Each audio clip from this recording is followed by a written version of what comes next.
Olá, começa agora o programa Combate a Desinformação nos Gerais. Eu sou Victoria Fonseca e o tema da conversa de hoje é a desvalorização dos professores no Brasil, perseguição ideológica e a campanha de desinformação contra os profissionais da rede pública de ensino.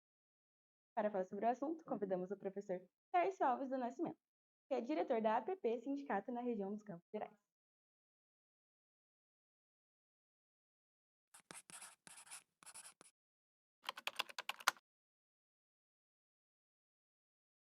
Professor Tércio, tudo bem-vindo ao programa Combate a Desinformação nos Campos Gerais.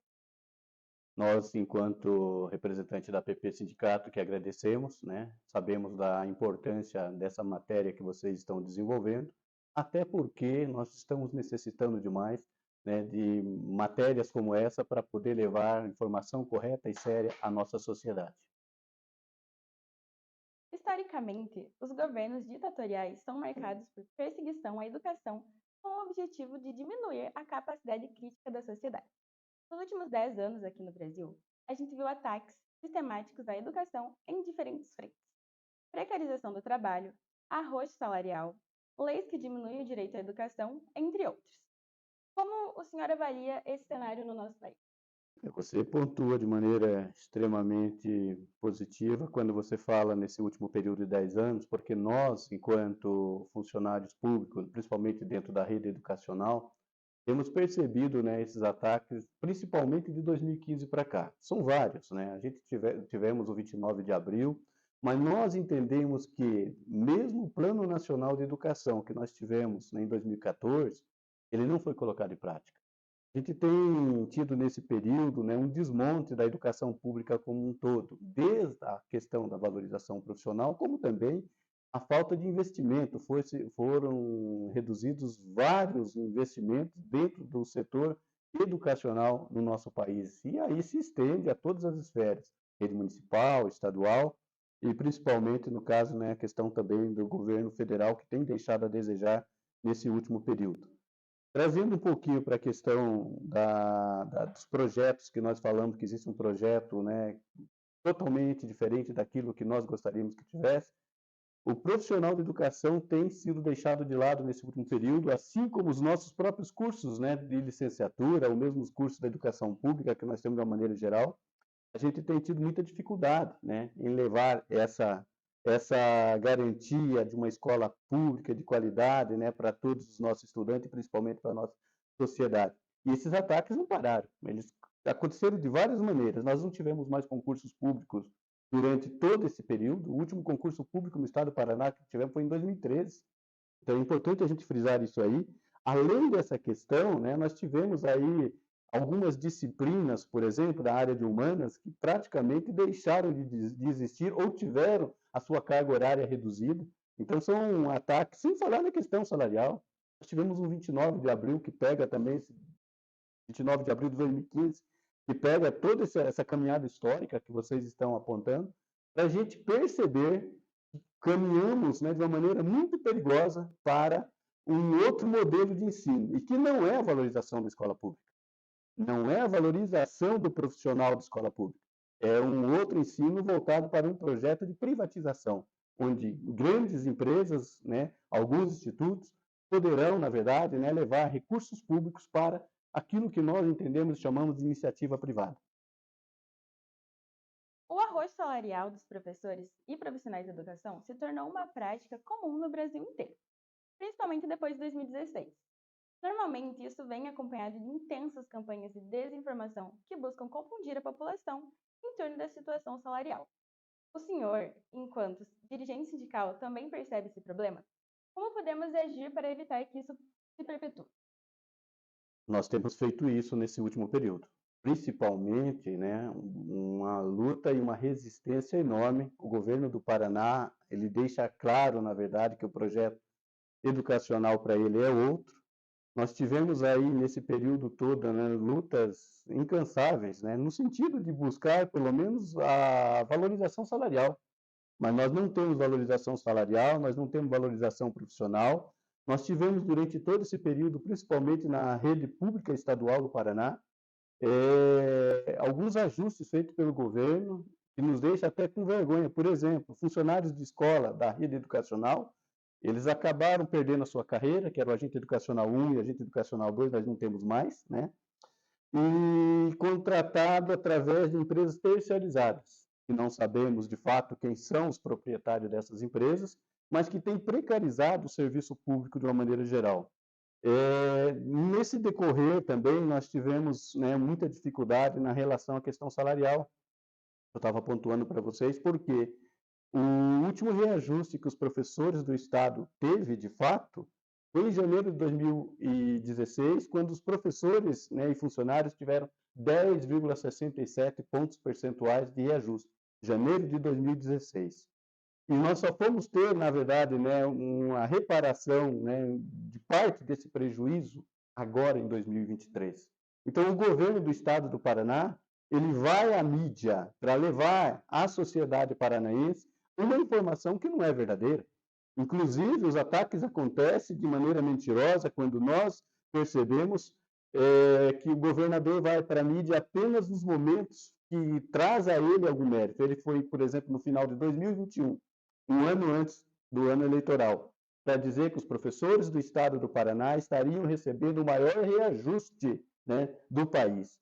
E falava em torno de 48,5%. Na prática, para quem tem carreira, teve 3% de reajuste. Então, é um governo, na verdade, que leva uma informação para a sociedade, mas na prática não é aquilo que acontece dentro das nossas escolas. E isso para nós é muito perigoso, muito ruim, porque a gente percebe nesse período todo que a parte da sociedade acredita. Veja os resultados nas urnas. Um governo como esse, agora nós estamos lutando, por exemplo, contra a militarização de nossas escolas, porque nós entendemos que é mais um ataque que a escola pública acaba, na verdade, sofrendo nesse último período. E quando eu falo em ataque, é um ataque, na verdade, no sentido de tirar um pouco de autonomia que nos resta. Em razão do quê? Por exemplo, nesse último período, né, nós temos aí as instâncias colegiadas, que é algo extremamente importante dentro das nossas escolas.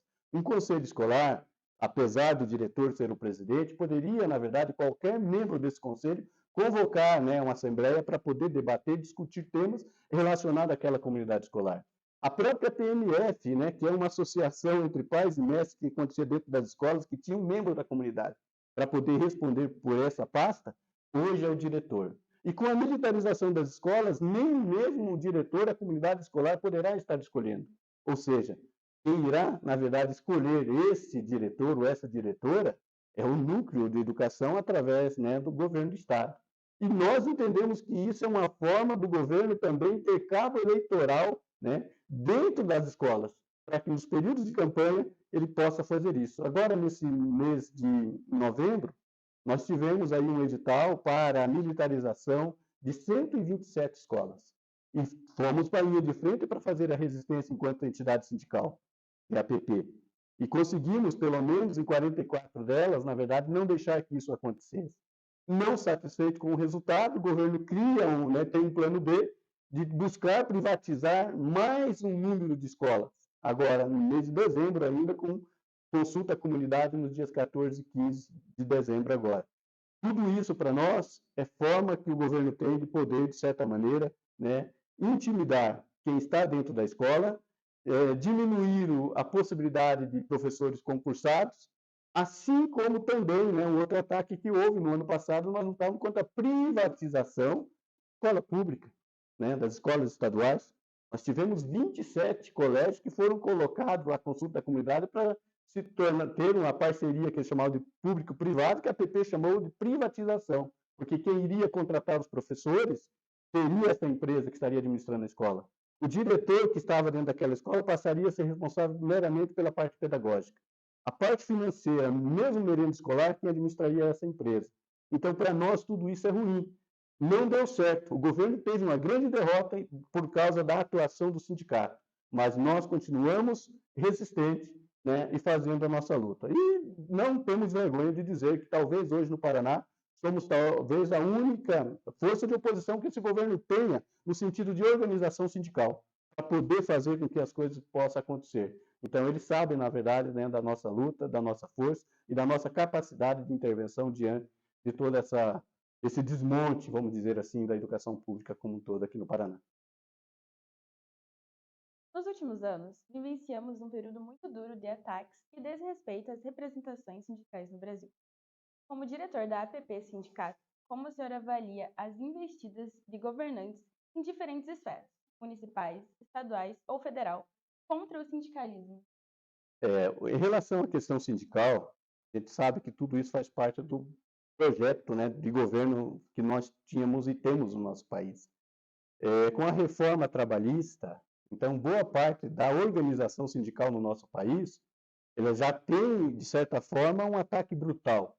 Tanto que nós temos, mesmo aqui na nossa regional, aqui em Ponta Grossa, né, sindicatos que eram extremamente fortes e acabaram perdendo receita. E no nosso caso, aqui no Paraná, é importante que vocês também tenham essa informação. O governo Ratinho, diferentemente do Beto Richa, que já tentou, na verdade, acabar com o sindicato lá atrás, mas desde 2019, 20 e 21, ele tentou acabar com a PP Sindicato através de decretos, onde ele acabava com desconto em folha salarial. E em torno, na verdade, de 70%, né, dos sindicalizados dessa entidade, né, tinha esse desconto, né, em folha salarial. E em 2022, ele tentou, na verdade, acabar com o sindicato através de uma resolução. Tanto que, apesar de eu estar à frente do sindicato, para vocês verem a nossa dificuldade, eu cumpro 20 horas relógio durante a semana, porque eu tenho um padrão, né, num colégio aqui da cidade, e no ano de 2022, eu tive que pegar aula nas minhas extraordinárias, né, em outro colégio, para não ficar sem salário. Então, para vocês entenderem que o governo sabe que a organização sindical só é possível com financiamento. Se ele, governo, nos tira o financiamento, nós iremos ter dificuldade de mobilização, de organização, inclusive de efetivação de boa parte das nossas ações. Então, esse projeto, para nós, ele é extremamente danoso, porque tira do trabalhador e da trabalhadora a condição, né, de poder realizar as suas atividades e dizer ao governo, ao empregador, de uma maneira geral, dependente do sindicato, de que nós não estamos, né, satisfeitos, né, com essa realidade e que precisamos lutar. E é importante a gente dizer isso para que o trabalhador e a trabalhadora também compreendam a importância do sindicato, né, na organização da classe trabalhadora como um todo. E é graças ao sindicato que nós adquirimos alguns direitos. Sem sindicato, nós não teríamos 13º, nós não teríamos a jornada de trabalho, né, limitada, nós não teríamos direitos, né, que nós conquistamos com o passar do tempo. É importante as pessoas compreenderem que sem sindicato nós não teríamos absolutamente nada, porque nenhum empregador oferece algo que seja propositivo ao seu empregado.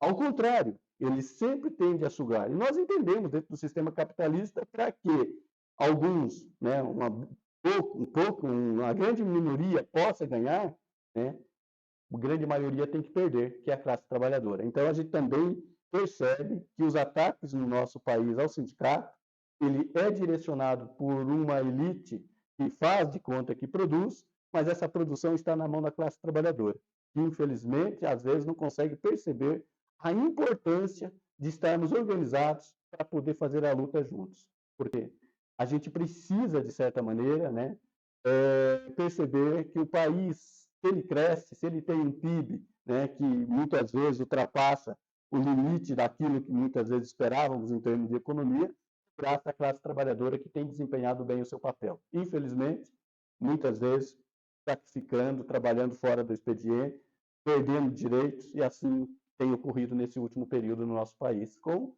um exemplo, a questão do trabalho intermitente, onde o empregador hoje tem o direito de contratar um trabalhador para trabalhar apenas as horas que ele necessita. E se esse trabalhador tiver interesse, né, de ter uma contribuição previdenciária, tem que pagar depois, né, do seu próprio bolso para poder se aposentar. Então, ataques, né, muito cruel para cima da sociedade como um todo. Porque eu falo sociedade porque isso é a ampla maioria da classe trabalhadora que conduz e realiza, né, a efetivação de tudo que se produz, né, e consome dentro do nosso país. A desinformação é um problema que afeta a sociedade de diferentes formas e as escolas não são livres desses problemas. Isso torna cada vez mais desafiador o trabalho do educador nesses ambientes. Como o senhor avalia que podemos combater a desinformação nas escolas no Paraná? Eu quero começar já com esse trabalho de vocês aqui. Isso nos dá, né, a oportunidade de apresentar o contraditório diante de tudo aquilo, né, que os poderosos têm. Por que que eu falo isso para vocês? Quando eu digo que o governo do estado não se desgasta, no caso o governo Ratinho, não se desgasta porque ele só vai à mídia para falar dos pontos favoráveis a ele, o pior de tudo, o mais triste, é que nós, do outro lado, né, como sindicato, nós não temos espaço na mídia, de uma maneira geral. Eles nos cerceiam o direito do contraditório. Isso para nós é muito danoso, isso para nós é muito ruim, porque a gente gostaria, na verdade, de uma imprensa que fosse livre o bastante para poder, de certa maneira, apresentar o lado do trabalhador e da trabalhadora.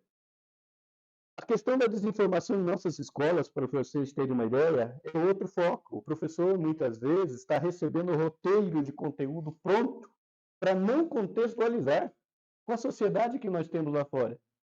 Por mais que alguns colegas às vezes achem isso bacana, que não precisa ter muito esforço, nós entendemos isso que é muito prejudicial ao processo ensino-aprendizagem.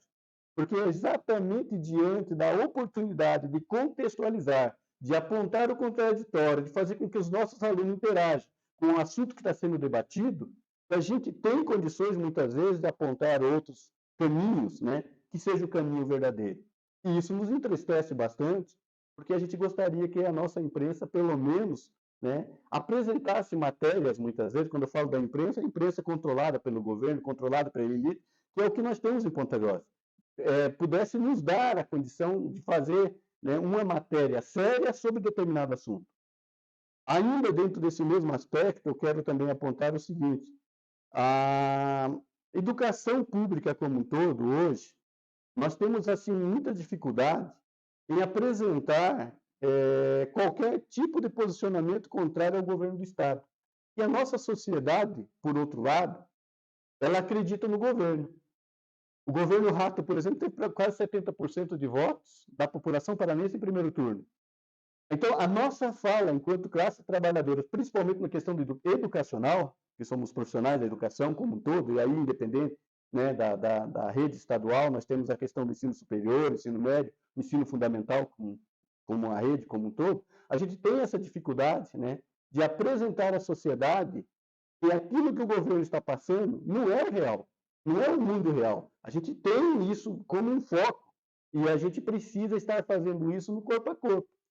Em Ponta Grossa, para vocês entenderem da nossa dificuldade, além de nós não termos espaço nas nossas rádios, a TV não precisa nem falar, que tem um controle direto sobre elas, até mesmo em placas de outdoor, a gente não consegue contratar esse serviço. Quando é contra o governo do Estado, não importa de fato quanto a entidade sindical viria a pagar, eles não colocam.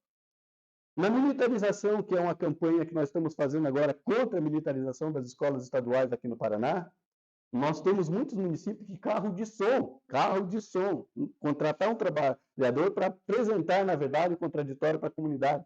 Nós não conseguimos contratar, porque eles não fazem serviço que falem de política. Essa é a argumentação. E na prática nós sabemos que não é isso. Eles não fazem porque irá contra, né, alguns membros da sociedade que nós temos no nosso município, que tem controle da mídia como um todo. E que certamente deve pagar por fora para que essas pessoas não possam veicular algo, na verdade, que seja diferente daquilo que impõe o governo do Estado.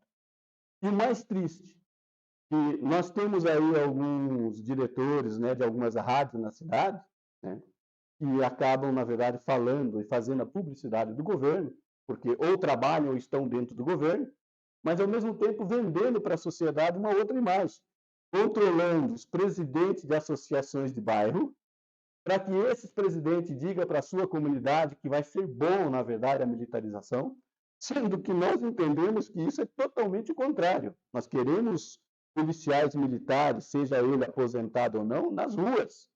Nós não queremos, na verdade, estar trabalhando, né, vigiado por um policial. Detalhe, está lá para ganhar mais que os nossos funcionários de escola, mais que um professor, porque eles recebem em torno não, R$ 5.500 de gratificação sem desconto, mais o salário de aposentado, e a sociedade muitas vezes não tem essa informação, enquanto a merendeira, a pessoa que é responsável pela limpeza, está recebendo menos que o salário mínimo. Isso, para nós, na verdade, são medidas cruéis de um governo do Estado que não deixa, na verdade, apresentar o outro lado. Nós temos tido muito prejuízo. E aí, só para fechar esse bloco, quando fala da desinformação, nós tivemos a terceirização também aqui, de funcionários de escola. Nós temos funcionários indo para o terceiro ano de trabalho sem saber o que é férias. Mas como que isso é possível? É possível porque a empresa muda seu CNPJ, muda sua razão social, antes de completar o ano. O trabalhador é recontratado no dia seguinte, através de uma outra empresa, e ele passa esse processo, né, que para nós é um retrocesso como um todo, que não tem nenhum vínculo, nenhum respeito com a antiga CLT, mas que abre esse espaço para a contratação desse trabalhador. Então, a desinformação dentro das escolas, ela deve acontecer, mas depende muito do profissional que vai estar lá na frente. Porque a gente sabe perfeitamente também que, como o conteúdo está amarrado, se a pessoa, na verdade, não levar esse conteúdo de maneira contextualizada para esses estudantes, dificilmente a gente irá avançar. Professor Tércio, muito obrigado pela entrevista. Encerra aqui o programa Combate à Desinformação nos Gerais. Acompanhe as nossas redes sociais e até a próxima.